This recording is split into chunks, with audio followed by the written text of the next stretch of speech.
नाज़रीन तो breaking news आवाज़ शेयर कनालो हुसड़ी का हुसड़ी बरसा अकरम वामा नौजवान जो लाश हथायो आहे जंहिंजी सुञाणप न थी सघी आहे।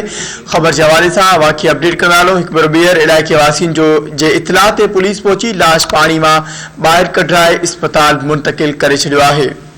ख़बर के हवाले से अवां खे हिकु भेरो ॿीहर अपडेट कंदा हुसड़ी बरसा अकरम वाहमा नौजवान जो लाश हथ आयो आहे जंहिंजी सुञाणप नाहे थी सघी। इलाइक़े वासियुनि जे इतला ते पुलिस पहुची लाश पाणी मां ॿाहिरि कढाए इस्पताल मुंतकिल करे छॾियो आहे। ख़बर के हवाले से अवां खे अपडेट कंदा हिकु भेरो ॿीहर नाज़रीन या ब्रेकिंग न्यूज़ अवां सां शेयर कंदा हुसड़ी खां हुसड़ी बरसा अकरम वाहमा नौजवान जो लाश हथ आयो आहे जंहिंजी सुञाणप नाहे थी सघी। इलाइक़े वासियुनि जो जे इतला ते पुलिस पहुची लाश इस्पताल मुंतकिल करे छॾियो आहे।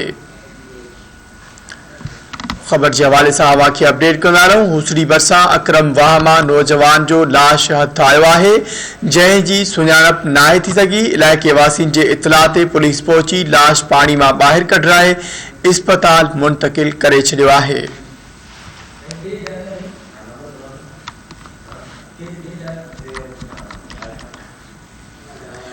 ख़बर के हवाले से अवां खे अपडेट कंदा नाज़रीन या ब्रेकिंग न्यूज़ अवां सां शेयर कंदा हुसड़ी बरसा अकरम वाहमा नौजवान जो लाश हथ आयो आहे जंहिंजी सुञाणप नाहे थी सघी। इलाइक़े वासियुनि जे इतला ते पुलिस पहुची लाश पाणी मां ॿाहिरि कढाए इस्पताल मुंतकिल करे छॾियो आहे।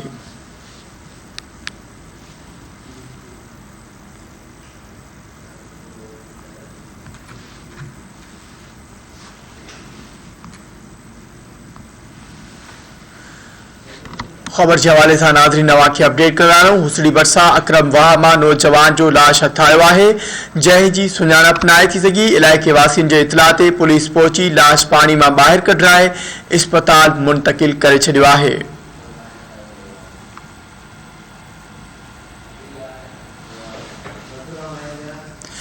इन हवाले से तफ़सील मालूम कंदासीं। धरती टीवी हुसड़ी जो रिपोर्टर नथूराम असां सां लाइन ते मौजूद है।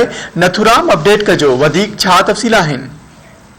जी बिल्कुल हुसड़ी के गोठ कादू माथी वटा अकरम वाह के अंदर एक शख्स जो लाश हथ आयो है 55 शख्स जो लाश हथ आयो है जंहिंजी सुञाणप अञा ताईं न थी सघी आहे। लाश के किनारे ते फाथल ॾिसी इलाइक़े वासियुनि ने हुसड़ी पुलिस के इतला कयो जंहिंखां पोइ इतला ते हुसड़ी पुलिस उते पहुची लाश वाह मां कढाए ज़रूरी कार्रवाई लाइ सिविल अस्पताल हैदराबाद मुंतकिल करे छॾियो आहे। इन सां गॾोगॾु अव्हांखे ॿुधाईंदो हलां त लाश वटां हिकु अदद स्मार्टफोन ऐं हिकु मोटरसाइकिल जी चाबी पिणु हथाई आहे। जी नथूराम अपडेट करण लाइ अव्हां जी वॾी महिरबानी।